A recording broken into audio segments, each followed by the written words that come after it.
So we're going to talk more about sampling distributions today. So we're going to start with, so back last time we had those 5 big parameters. We had population proportions, difference in 2 proportions, a sample mean, a mean of paired differences, and then 2 population mean differences, right? I thought that rings a bell kind of. There were 2 that were proportions and 3 that were means, right? And we're going to spend one sort of short lesson on each of them. Does that make sense? So we'll start with the proportion stuff. Okay, so for one sample proportion, so suppose we conduct a binomial experiment that has n trials and some success probability p. You guys okay back there? So we don't know what that probability p is. And in this trial that we do, we have successes on x out of our n trials. And the parameter that we want to estimate is the population proportion p, which is that proportion of success.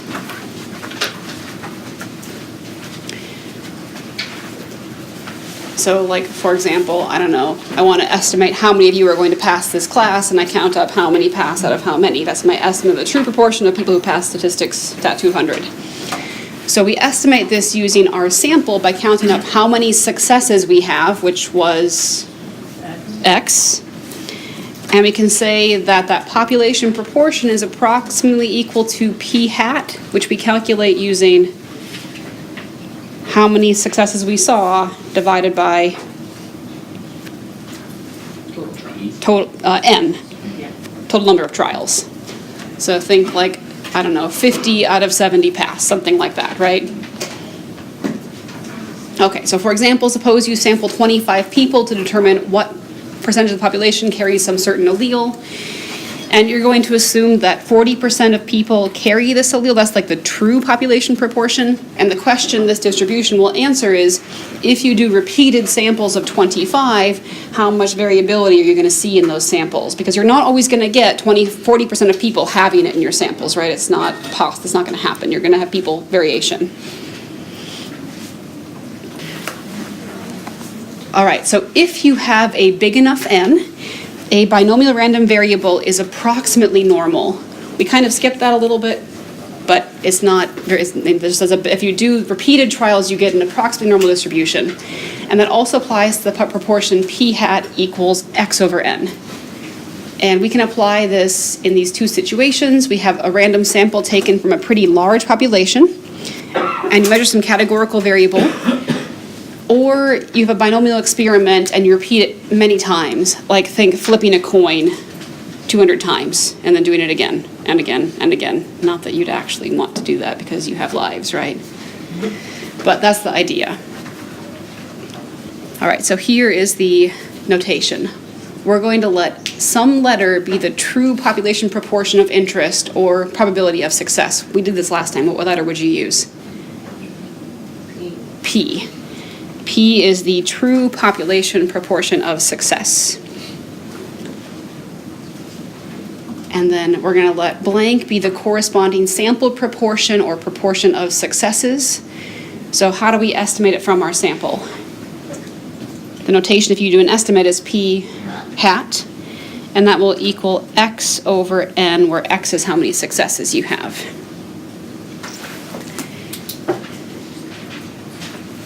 And if you take many samples or repetitions of that same size with independent individuals or repetitions, the distribution of possible values of this p hat is approximately normal, and its mean is p, and the standard deviation of p hat is square root p1 minus p over n.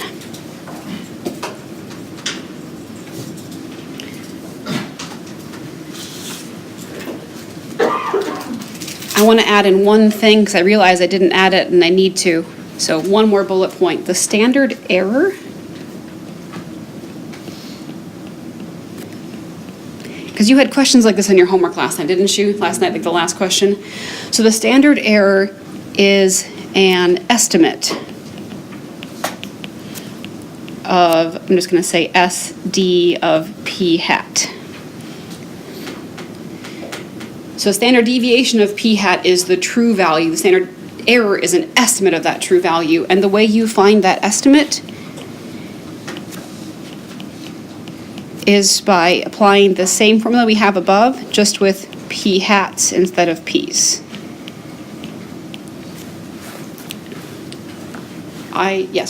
Nope, I made a typo there. That should be SE. Okay, sorry. SE for standard error, SD for standard deviation. Does that make sense? So the standard deviation of P hat doesn't ever change, but the standard error of P hat will be different for different samples, right? Okay. And what you're finding depends on what you're given. So this next one, suppose we're going to find the mean and standard deviation of the following sample distributions of possible sample proportions for each combination of sample size and proportion. And then what happens as the size increases of the sample.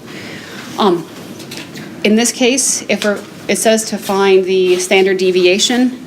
And why did they say standard deviation and not standard error? Because we don't have P hat. Yeah, we're actually told what P is. Does that make sense? Okay. So the mean, that's really super easy. What was the mean equal to?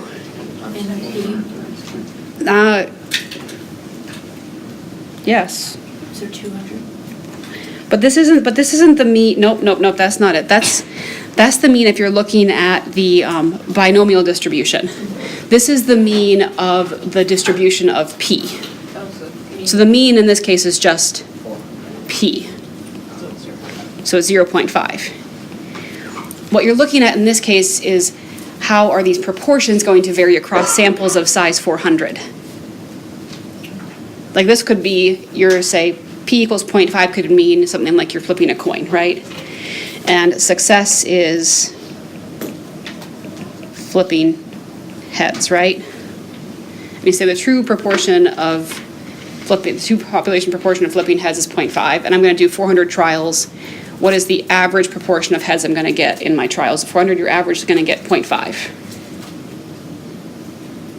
So the mean you're looking at is not how many heads you get, it's what's the proportion of heads you're going to get out of all those trials. Like out of your 400, are you always going to get half of them being heads, half of them being tails? No, but that's your average.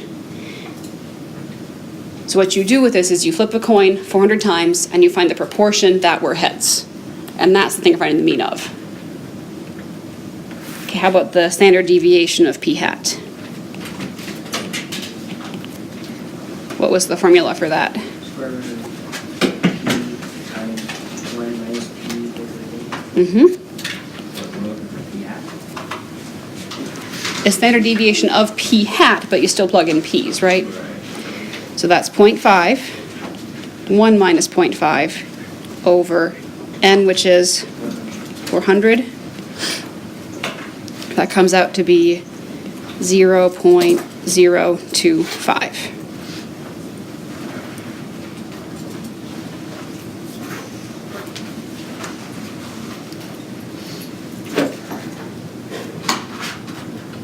Okay, how about this one? Does the mean change if you do more trials? No. Nope, the mean proportion is still P, which is 0.5. And then how about the standard deviation of P? What do you think is going to happen to that? Think it's going to go down or go up? Let's see, I guess, make a guess. Up? Down? Some people say down. Okay. The P times 1 minus P didn't change. What happens at the end, though? It got bigger. So when you make the denominator of a ratio bigger but keep the numerator the same, what happens to the result? It gets smaller. So this is 0.0125.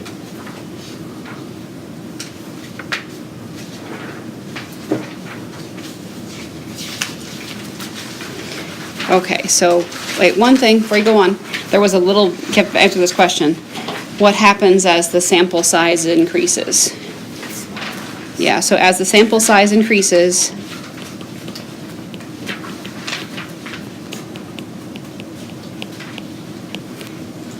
the standard deviation of p hat does what? Gets smaller. What this is really saying is that if you do trials with more sort of iterations of that thing you're doing, like in this case, part B means you're doing more flips of your coin, you're going to get closer to 50-50 the more you do.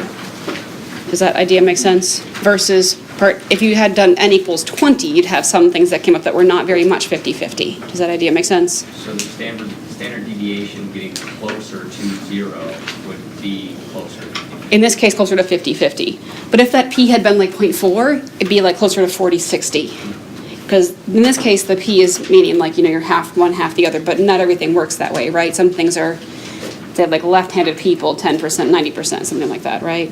So this means that as you do more and more trials, you get closer to that population proportion. And the variation is less. Okay, so a polling organization polls 100 randomly selected registered voters, and they want to estimate the proportion of a large population that tends to vote for candidate Y in the upcoming election. Although it's not known by the organization, we're going to assume we know that this is the actual true population proportion that prefers candidate Y.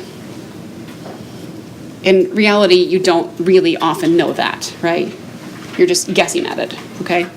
So what is the numerical value of the mean of this sampling distribution of p hat? The mean is equal to that true proportion, which is 0.55.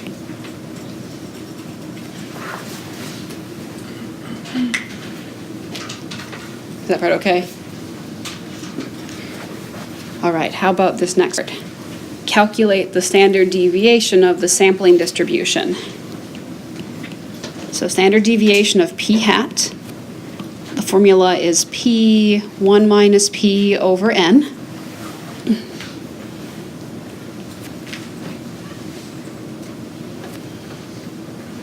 So what goes in for your p's? 0.55. 1 minus 0.55 over, and what sample size did they choose? 100, that's pretty small. So that ends up being approximately 0.0497. And just to make it easier, let's do 0.05.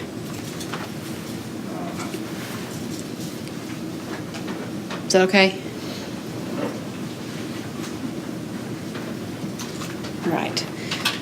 So now we can go back. Remember how in chapter 2 we had this empirical rule that says 68% of people, things fall within one standard deviation of the mean, right? 95% fall within two. That's if you have some things that are normal, right? But as long as your sample size is pretty big, this stuff ends up being normal-ish. So using that rule, find the values that fill in the blanks in this statement about, I can't say this without stuttering, 99.7 of all selected samples of n equals 100, the sampling proportion preferring candidate Y is between what and what? Okay, so what was your mean? 0.55. What was the standard deviation? 0.05. Okay, so almost everybody is within how many standard deviations? 3. Within 0.55 plus or minus 3 of those standard deviations. So it's 3 times 0.005. 0.15, okay. So 0.55 plus or minus 0.15. So 0.4. 0.4, yep. 0.7. So that means if you do tons of samples that you're going to have the proportion preferring candidate Y range between 40% and 70% on almost all of them. That's not all that great, right, in terms of like a conclusion? Because you can't look at any of them and say, oh, I think candidate Y is going to win very easily, can you? So one way to make that better would be to make that, what? Bigger, right?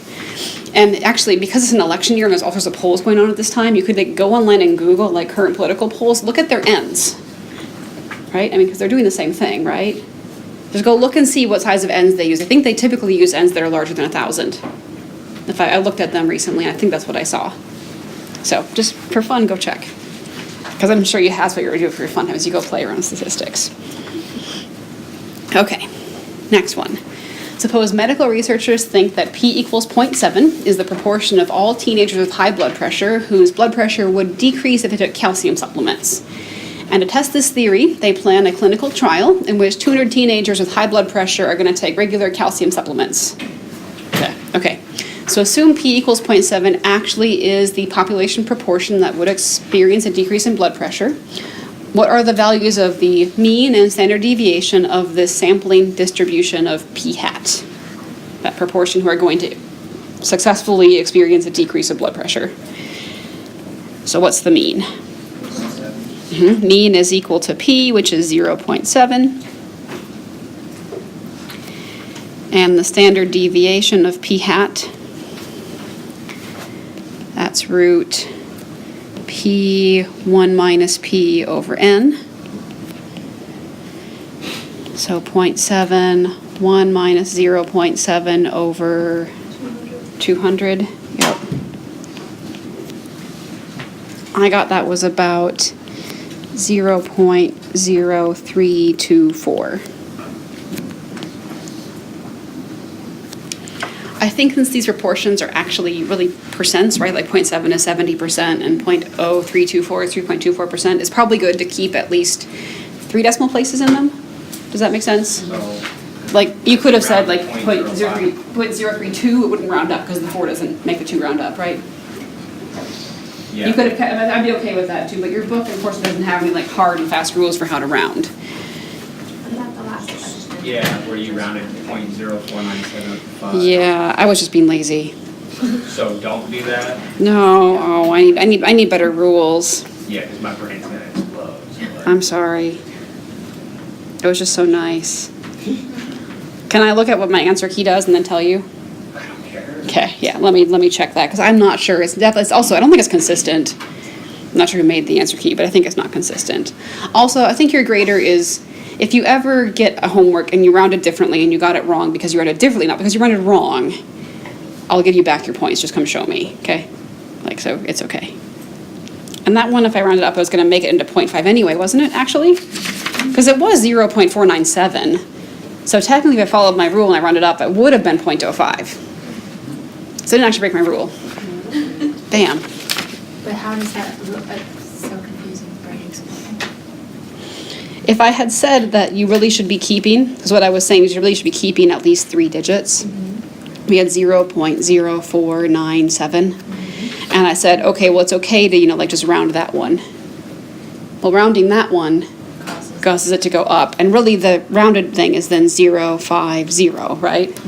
And that's what I've been writing on my homework. That's just so I can fine. be consistent. It's fine. You don't have to write the 0 there. That's not necessary.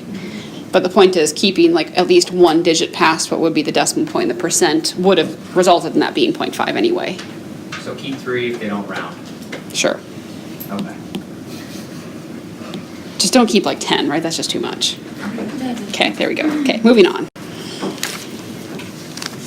All right, use the results from A to calculate an interval that would contain the sample proportion P hat for almost everybody. Okay, so the number that I can't say, how many standard deviations? 3. So we do 0.7 plus or minus. I did 3 times 0.0. I did 324, but if you did 0.32, whatever. That's 0.7 plus or minus. 0.0972. Or what is that on the low end? So 0.7 minus that stuff. 6. I think it's 60. 6028. I can't do things in my head. Yeah, that's okay. I don't try either. I do it with a calculator before I come into class. And on the high end, it's 0.797. 7972. Okay, so that's the interval of values. You also could write 0.6028 to 0.7972. That's fine as well. Okay, is that part all right? Okay. So part C is a little bit more. All right. In the clinical trial that they actually ran, 120 of these teenagers taking calcium supplements experienced a decrease in blood pressure. So what is the value for p hat? Is it a parameter or a statistic? So p hat. So that's the estimate of the proportion who experienced successful decrease in blood pressure. So how many experienced decrease in blood pressure? 120 out of how many total? 200, which is 0.6. Is that a parameter or is it a statistic? What's the difference? Parameter is a whole population. This is a statistic. Statistic came from sample, right? Yeah. Yeah, so this is a statistic.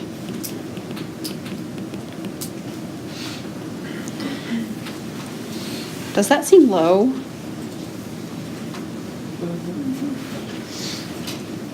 Okay, that's what this question is asking.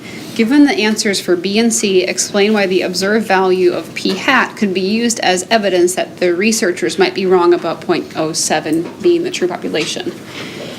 So here's the thing, is if p equals 0.7 is the quote-unquote true value, almost all samples of size 200 have a p hat between what two numbers? 0.60 was 82, right? 28, okay, thank you. And then the other one was? 0.7972. And 0.7972. So this is a little bit like a Martha Stewart question. Okay, Martha Stewart wasn't special because she was like, you know, only one standard deviation away or like half standard deviation away, right? This guy is more than 3 standard deviations. And also we had in part C, we had p hat was equal to 0.6, right? How many standard deviations away is that from the mean? More than 3, right? So this is more than 3 standard deviations below the mean, which means that 0.7 probably isn't the right mean. Does that make sense? Maybe the drug company overestimated success to try to sell more of their drug. Right? FDA would Perhaps. let that happen. But who knows what the FDA lets happens. I don't probably can't even know there. Okay. So if I say something like that the sample proportion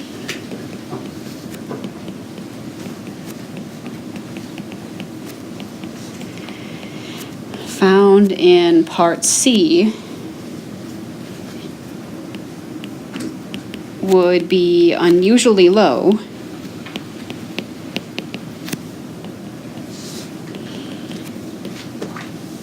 if the true proportion was p equals 0.7.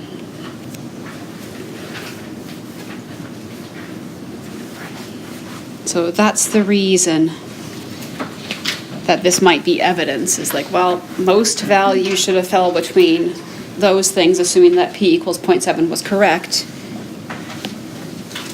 And so this suggests to me that that might not be right.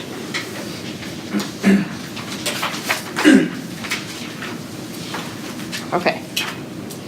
So is that all right? Can you handle stuff like that? Once you get around the fact that you're not finding, is it a different kind of mean you're finding? Okay. So how about the difference in 2 sample proportions? So this was the thing we talked about last time, that was a P1 minus P2, remember that? Proportion in group 1 minus proportion in group 2.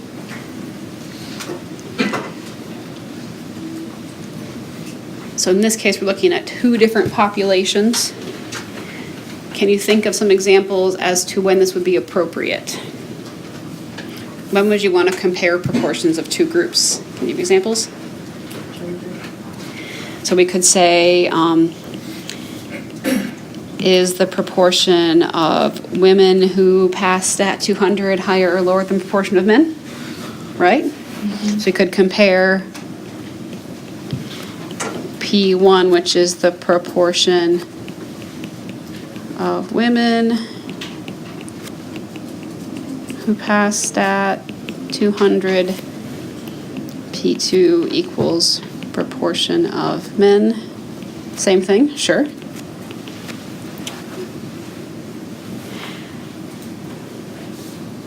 How about drug trials? What would you be comparing proportions of? Usually if you're say Proportion of effectiveness versus non-effective. so people that you have your drug and what other thing are you usually giving people? A placebo. So you could compare, I know P1 is the proportion who get a cold when they're taking zinc, something like that, right? P2 is the proportion who get a cold taking a placebo.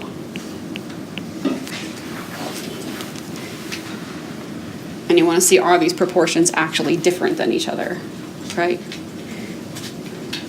Okay. So to use the methods we're going to use, you have to make a couple assumptions. So to use these methods here, you have to collect samples that are, you probably know what we probably have to have. They have to be independent. And your book gives 3 ways that you can create samples that satisfy this condition. So you can take separate representative samples from the two populations, and then find the proportion you care about in each sample.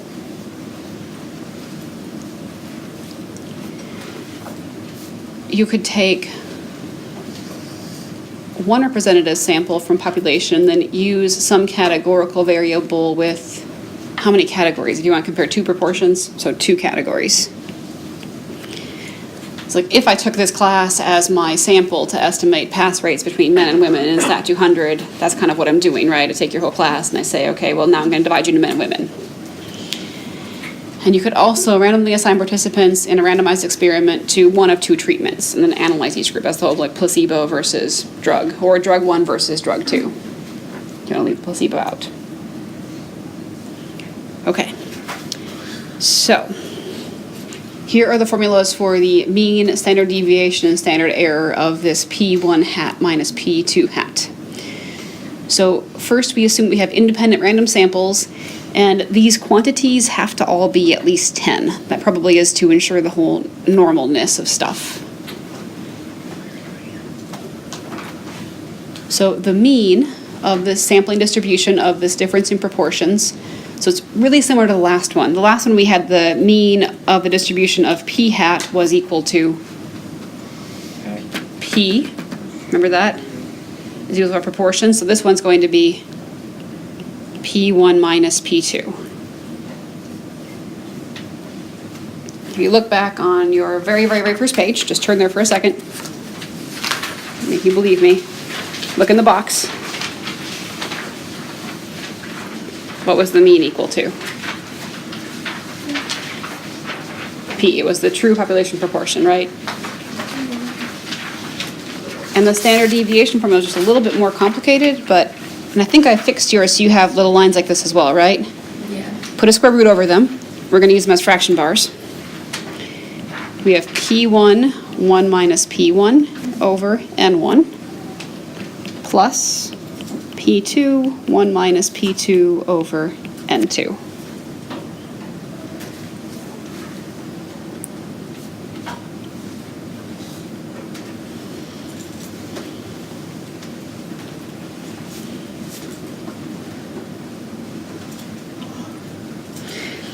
But But what this whole mean thing is saying is it's saying if you do many, many, many, many samples of that population and that population, I'm comparing these proportions in the two of them, over a long time, the proportion difference will average out to the true value. Now, if your proportions are equal, what's going to be the mean of this sampling distribution? Yep, so if P1 equals P2, we know that the mean is equal to P1 minus P2, and if they're the same thing, then that mean is going to be 0.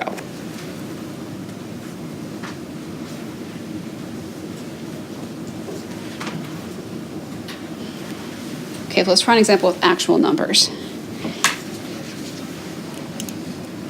Okay, so for in these situations, give me the mean and standard deviation of the sampling distribution of the difference in sample proportions. So the populations are male and female registered voters in the US, and it's of interest to compare the proportions of males and females who are registered with the Republican Party. So suppose that in truth, 45% of men and 32% of women are registered Republicans, and we're going to take random samples of 500. So let's just let P1 be the proportion we're given first. So P1 is the proportion of men who are Republicans.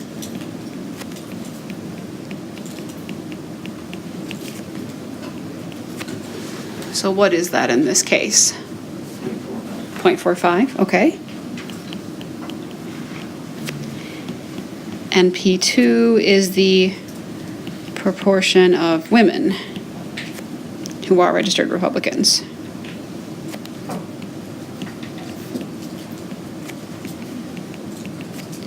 Which is 0.35.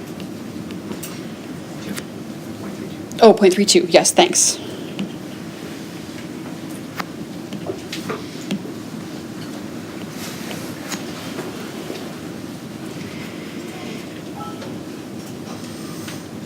Okay.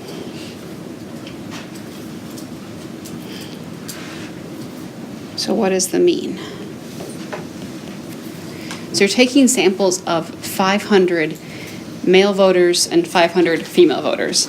And if you do this like lots and lots and lots and lots, and you find the proportion of the males who are Republicans in that sample, proportion of females who are Republicans in those samples, eventually, over doing lots and lots of trials of 500, you're going to get that the average is the P1 minus P2, 0.45 minus 0.32, which is 0.13.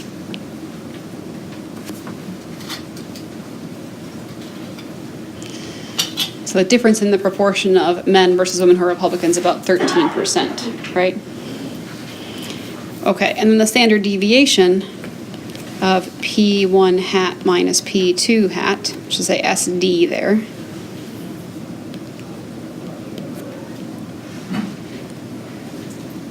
So in that formula, what goes in for P1? 0.45. And then 1 minus 0.45 over 500. And then the other one is 0.32. And then over 500. I calculated this on my notes with 0.35, so I'm going to have to wait. No, I didn't. I did that as the next example. Woo! Okay. So when you put this in a calculator, you can punch it in one go, but you have to be a little bit careful where you put parentheses. Where would you put them to make it come out right? On the numerator. On the numerator, I think they're not needed there, but you really need to put them if you have your root symbol, like, so the whole thing ends up inside the root sign. Or you could get the value of the expression inside the root and then root your answer. Yeah, and you'd want to put one on each, on like the other side of the fraction too, because otherwise it might make it a compound fraction. Yeah, it depends if you get one in your fraction automatically or not. Yeah, so this should come out to be 0.03.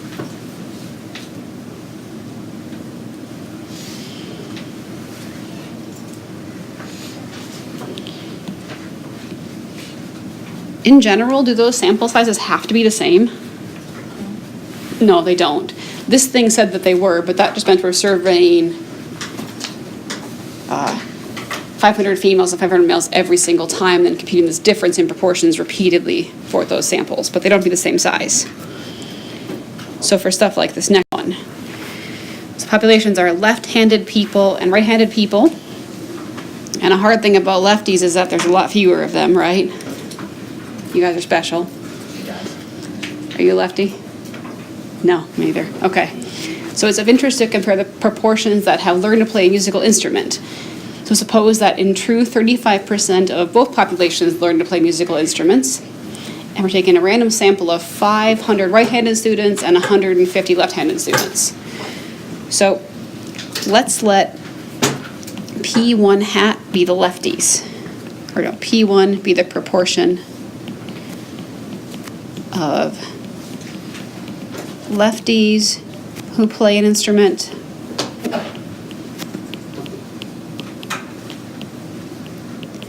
And let's let P2 be the proportion of righties.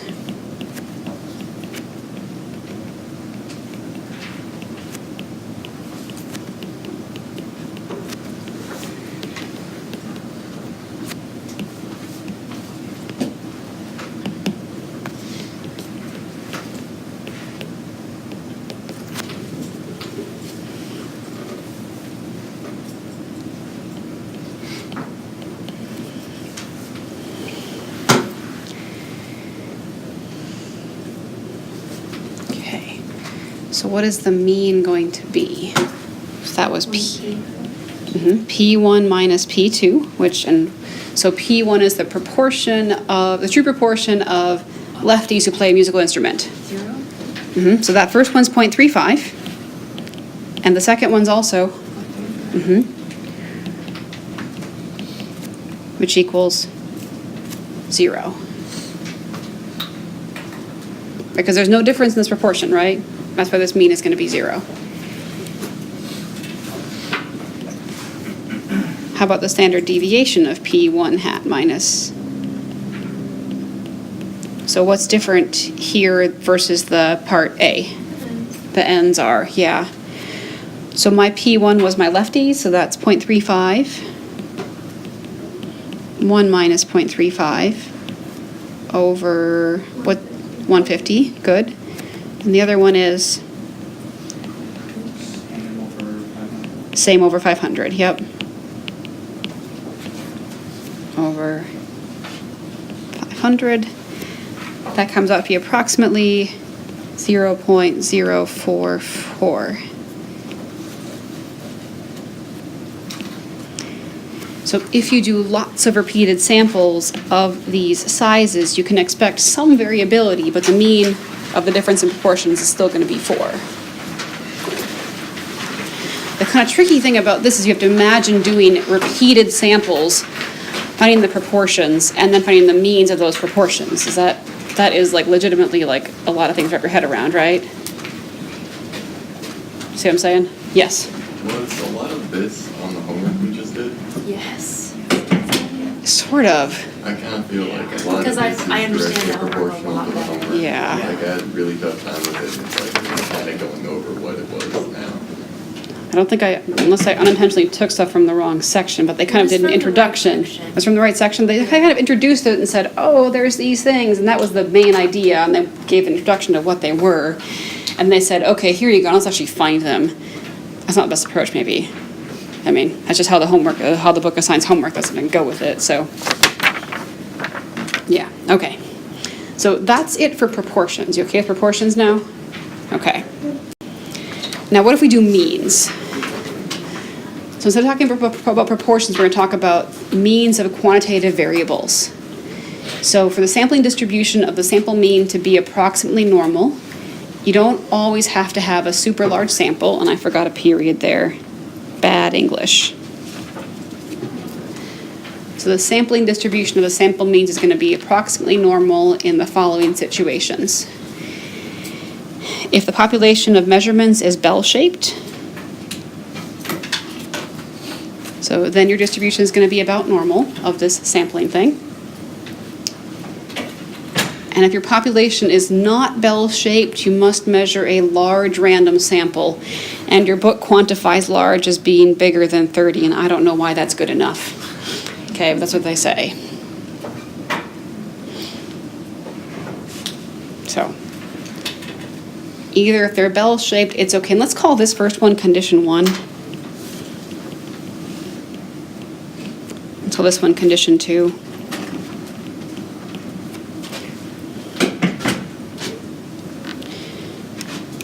Okay. So in this one, explain whether one or both of the situations for the approximate normality of the sampling distribution of the mean holds in each scenario. So we're going to we have mean normal body temperature, and we're going to determine if it's a randomly selected sample of 18 individuals. In the population of all humans, we're going to say that the body temperature has an approximately normal distribution with mean 98.2 and standard deviation 0.5. So does condition 1, is condition 1 met? Is the underlying thing we're talking about normally distributed? Yes, so condition 1 is met.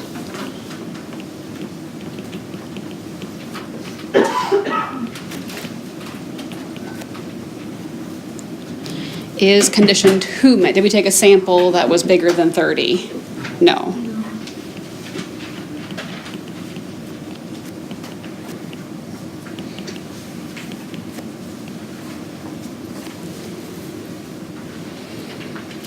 Okay. How about this one? The mean number of music CDs owned will be determined for a randomly selected sample of 4 college students. Oh man, that's already bad.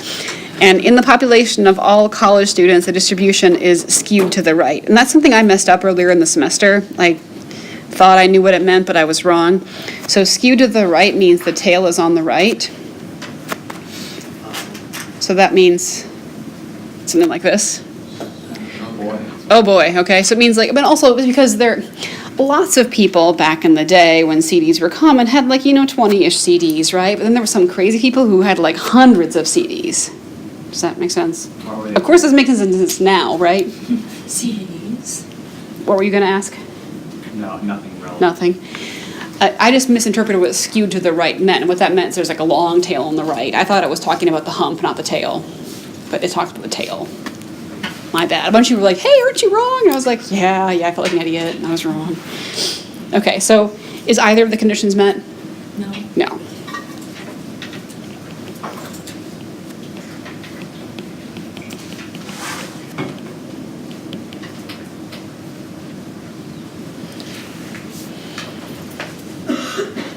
Okay. Okay, refer to part B, and just instead of, it's still skewed to the right, but we're looking at 900 people now. So in that case, what condition is met? 2. Condition 2. And I think the thing that makes that okay is that it's not very likely you're going to get some of those really bad outliers, whereas in a sample of 4, you could get somebody super strange. Does that make sense? Once you've got 900, those outliers are just going to kind of not be they're not going to have very much effect on the conclusions you make. Right? We're getting offended that you keep saying people with hundreds of CDs are strange. I still have hundreds of CDs. Yeah, what's up? I guess the most I ever had was 10, but maybe I'm strange. That really is what it is. I only get 10 albums on my iPhone. That would be pretty strange. Yeah. Okay. I'm sorry, I didn't mean to offend. Whatever. Okay, so when the population of observations is bell-shaped and or a large random sample is taken, we define the sampling distribution to have mean, mu, and standard deviation, sigma. And x bar is going to be the sample mean that we find from our sample. So then for this distribution of that sample mean, it's repeatedly doing samples again and again and again of the same size, and then looking at the averages of the averages, is going to have mean mu equal to the true population mean. And the standard deviation here tells you how much you expect that mean to vary from sample to sample. And that is found by doing sigma over root n.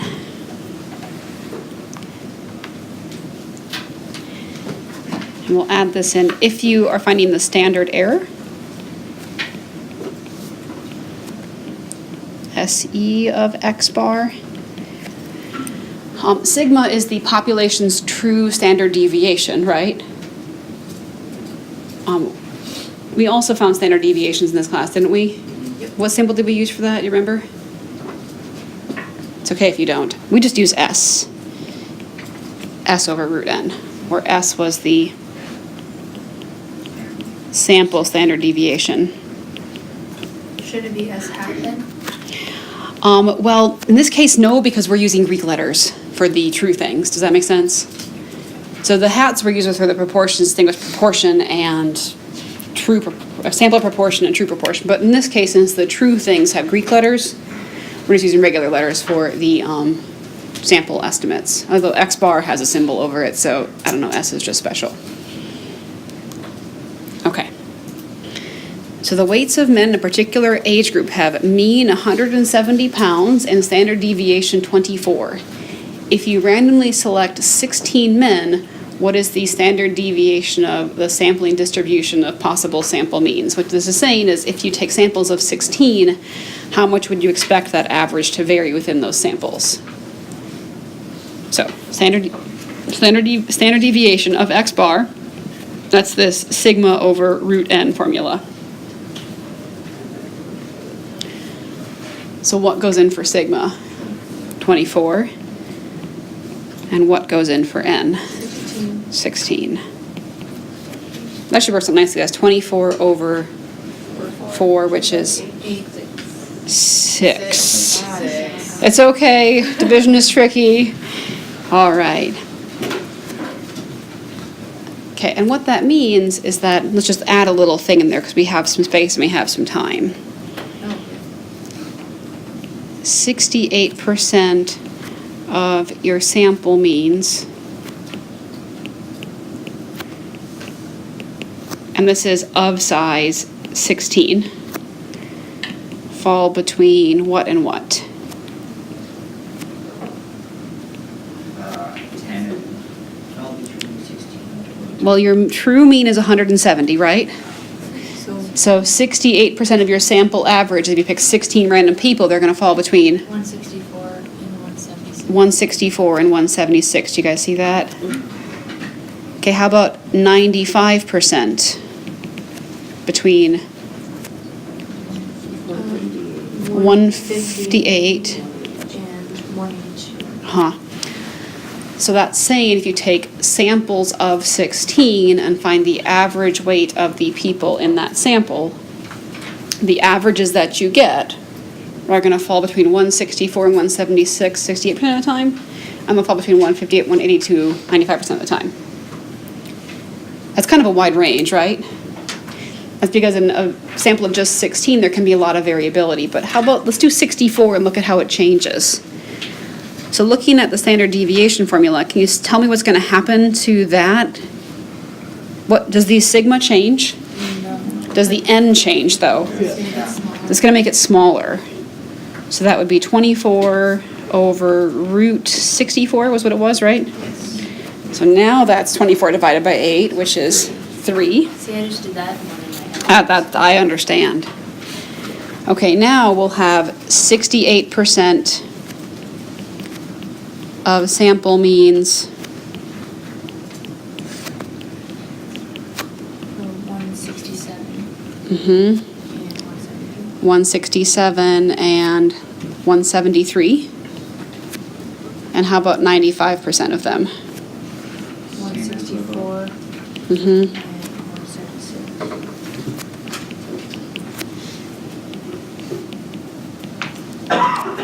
164, 176. Is there a reason why you didn't do 99.7? Duh, I think we get the idea by now. And actually, you often do 95% confidence intervals. That's much more common, so that's a place to stop. I think your book does both, though. Like, they've got a couple of questions where you're asked, it's a fill-in-the-blank kind of thing, right? It says, fall between this and this. Okay, last one. And then I think I've got 10 minutes left. I'm going to think I'll go back and go over some of the quiz questions from chapter 8 because we have some time. So how does increasing the sample size affect the standard deviation of this distribution? It's smaller. It decreases it, yeah. So increasing n decreases the standard deviation of the sampling mean.